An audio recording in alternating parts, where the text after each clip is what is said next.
Welcome to FCS Delivered, where we're off and running with the FCS season. Our co-host can say he's flying and driving and trekking across campuses. I'm Craig Haley along with Gary Reasons. Gary, how you doing this week? It's a fun week, Craig. Hey, we got some FCS football under our belt. We've got an on-campus visit we're going to share about. It's been a great start to the season already, and hey, there's plenty more to come. Well, we're looking forward to answering that question. Where's Gary this week? In this episode, we'll also look back to week one. We'll look ahead to week two, pick some games. Now, Gary, it was quite the week last weekend. 94 games involved the FCS, wall-to-wall action. Even the two new programs won their games. West Georgia beat Samford. Mercyhurst beat Wheeling, a Division II team. So it's a good start there. And then we also had our FCS game of the week. That was North Dakota State at Colorado. Also, South Dakota State played at Oklahoma State. South Dakota State's 29-game winning streak came to an end at Oklahoma State. But I tell you, these teams are playing very tough FBS opponents. What did you think of the Jackrabbits in their performance, Gary? I actually thought that they played pretty well, but, it just overall, the game kind of got away from them a little bit early, and all of a sudden, they're trying to play their game, which is a very structured power football game. They're not the explosive football team that you'd like to see. You don't see that type of play from them that often. They're trying to bang it down the field, and you look at the numbers of these football games, you can see what they tried to do. They don't have a lot of rushing yardage or passing yardage for South Dakota State, and that's kind of by design on their offense. They're not trying to put up huge numbers. They're just trying to chunk away. But when you're behind the eight ball a little bit in a game like this against Oklahoma State, an FBS program, it's not as easy to overcome those. And so Oklahoma State did overcome them significantly in the end, and it was a pretty good outing, though, I thought, by the Jackrabbits. They did come on strong in the second half. Obviously, Mark Gronowski was passing a lot, career-high 37 attempts. They'll probably be able to run the ball a little more this week against UIW in a terrific game. So we're certainly looking forward to that one. The other game, the number 2 team, North Dakota State, they kind of got the week going with a Thursday night spotlight game. They lost 31-26 at Colorado. It came down to a game-ending pass that just fell short of the end zone. Were you impressed by the Bison? I really was. I liked what they did, and I love going to Colorado. I've called a number of ball games there over my broadcasting career, and it's a great environment to be at. And I think that the Bison showed up very, very well. They had a very quality outing here. But in the end, again, I think the speed of Colorado really showed itself as you see explosive plays, the passing yardage. That's the new Buffalo offense. That's what they're going to do to football teams at the FBS level. They're going to try to make big explosive plays and play the takeaway game on defense. So that's what they're all about. North Dakota State, they have nothing to be disappointed about. They kind of kept this thing in check pretty much the whole game. You didn't know if they were going to pull ahead or not, but they were competitive throughout the entire ballgame, Craig. Well, Dion, when he went to Colorado, he took 2 of the better FCS players in his son Shador and Travis Hunter, the two-way player. I mean, they were difference makers, that dynamic duo that they have, the Buffaloes. But the Bison certainly held their own.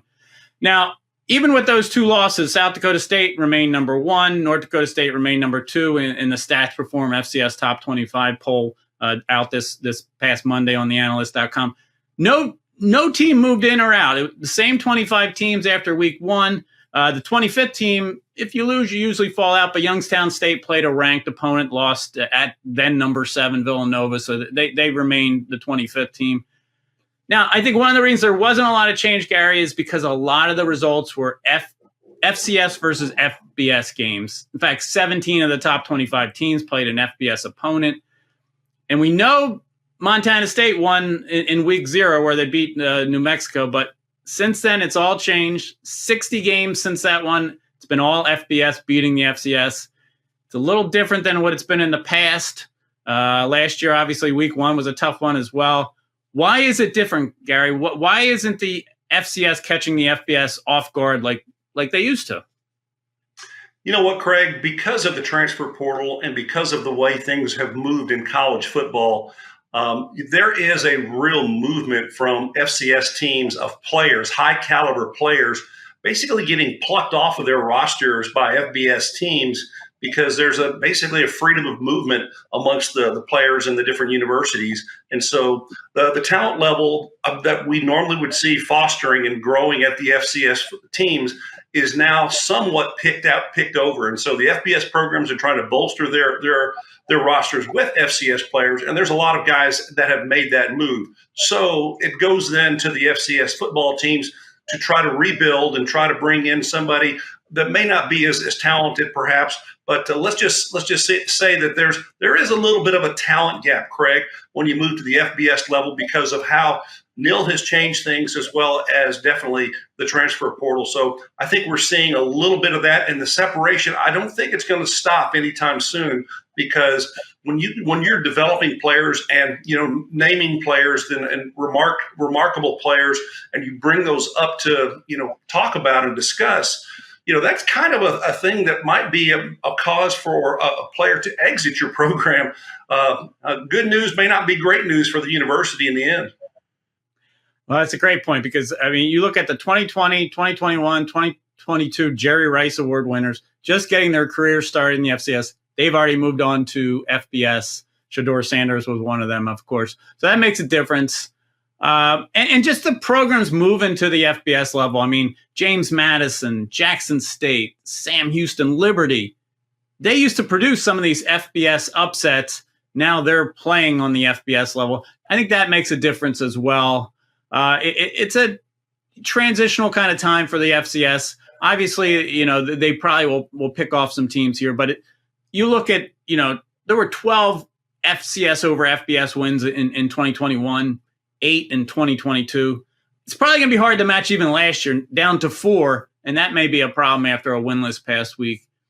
But let's say there were some good games. Central Arkansas came down to the end against Arkansas State. Abilene Christian took Texas Tech to overtime. Tennessee Tech lost in the final seconds at Middle Tennessee. They didn't pull it off, but they almost did. Now, what has to happen, Gary, for an FCS upset to happen? Leading up to the game, in game, the momentum, what has to happen for that scenario to take place? Craig, it's really not anything different than a team that goes out on the road, perhaps at the FCS level, and really kind of upsets a team that perhaps is in conference, ranked possibly ahead of them. Really, the opponent it's no different. When you go on the road, you try to make a statement or a change. You have to have some things go your way. Perhaps it's turnovers on defense, big hits. There's certain things of the game where you're making plays that are better than your opponent. That's what you ask your players to do. You want them to show up and be structurally sound. You want them to play within the scheme. And if you can, if you can get that accomplished, you'll have a chance in that ball game. And so then it all comes down to who makes the plays in the end. Coaches coach, players play. The game is played on the field, and overall, it's going to be one that the players are ultimately going to have an opportunity to get it done or not. And you'll see it. You'll see it if there's a talent difference amongst both teams. It's usually pretty evident. Yeah. Those 3 games that I mentioned that were real close calls, final minutes or overtime, they happened within about a 60 to 90 minute time frame Saturday evening. It was after midnight, after 1 a.m. Eastern time. So some people might have not seen those games, how they ended. They were terrific finishes. Maybe somebody picks off an FBS opponent this week. There are 29 more opportunities, Gary. In our third segment, I'm going to pick your brain and see who you think might pull it off. I'll give you a pick as well.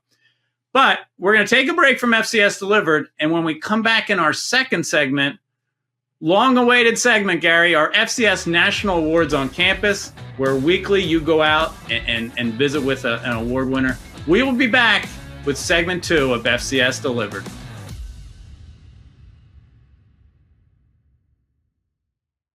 Bring rings to beach wedding. FedEx presents Tall Tales of True Deliveries. Just another day on the job. We did this for love. See what we can do for your business. FedEx.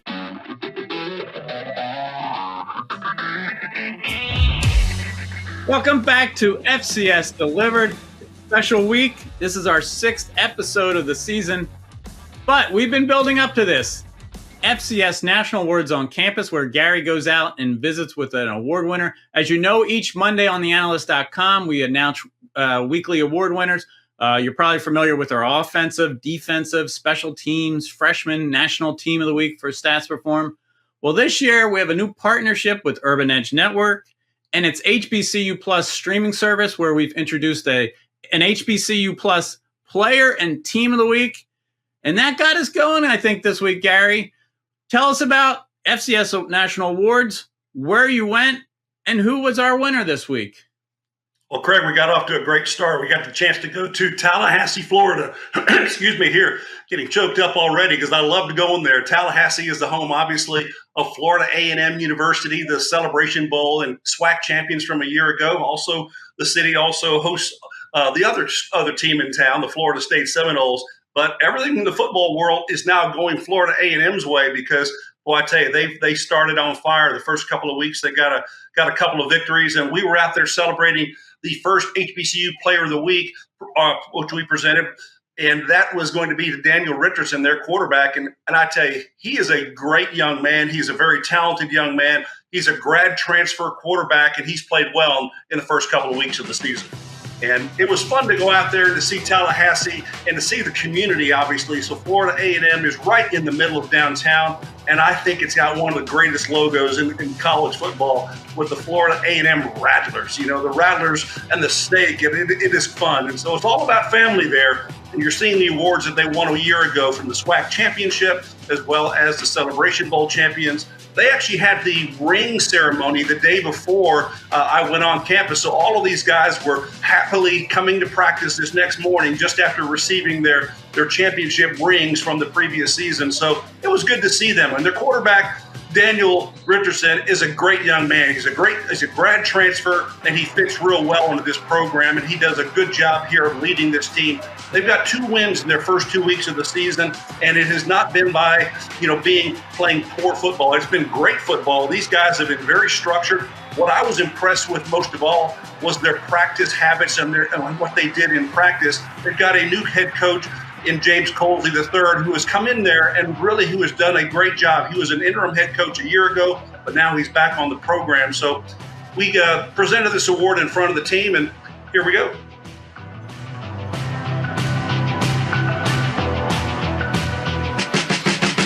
You guys, hey, you're off to a great start. Congratulations. And Daniel, I want to present you with the HBCU Plus FCS National Player of the Week Award, our very first one. Hold it up. Let's go.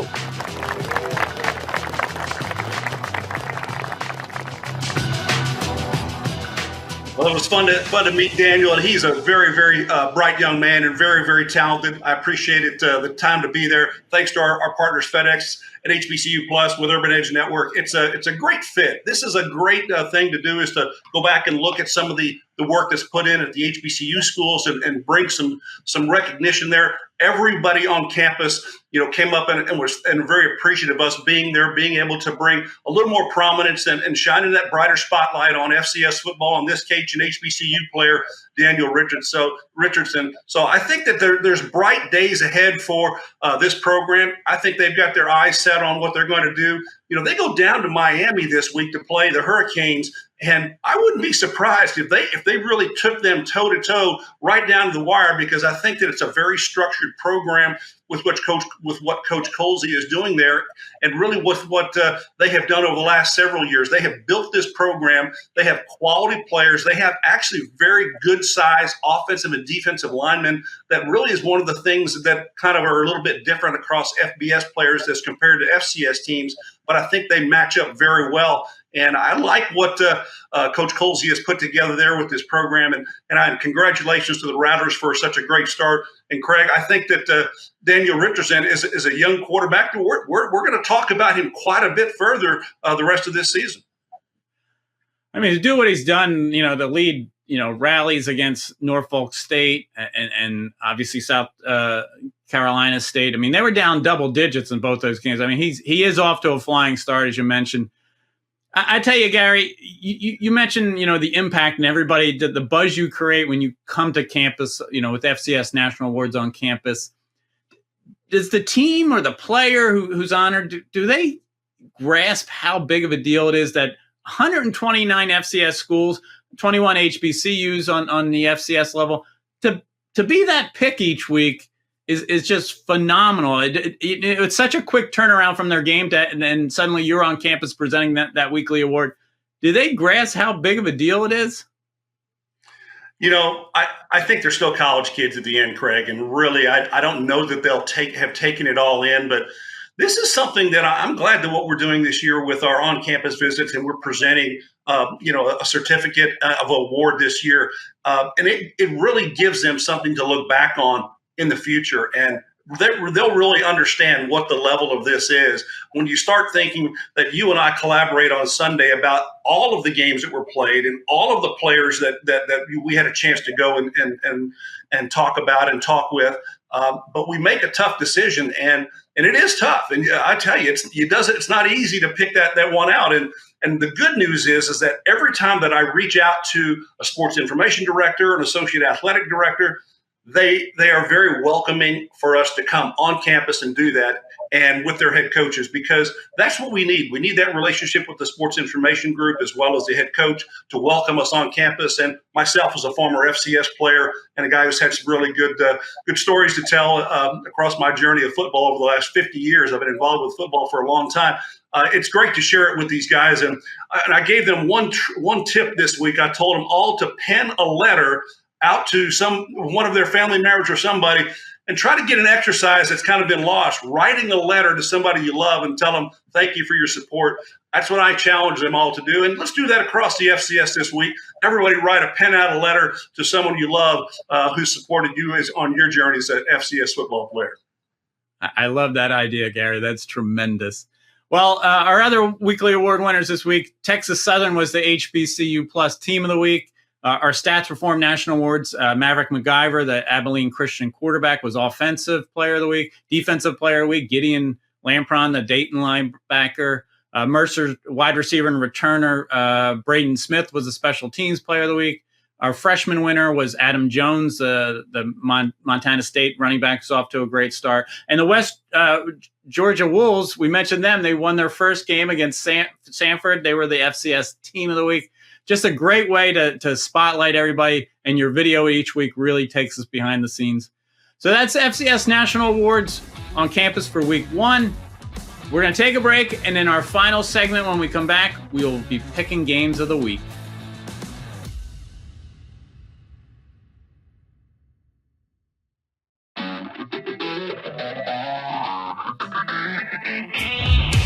Welcome back to FCS Delivered, our third and final segment.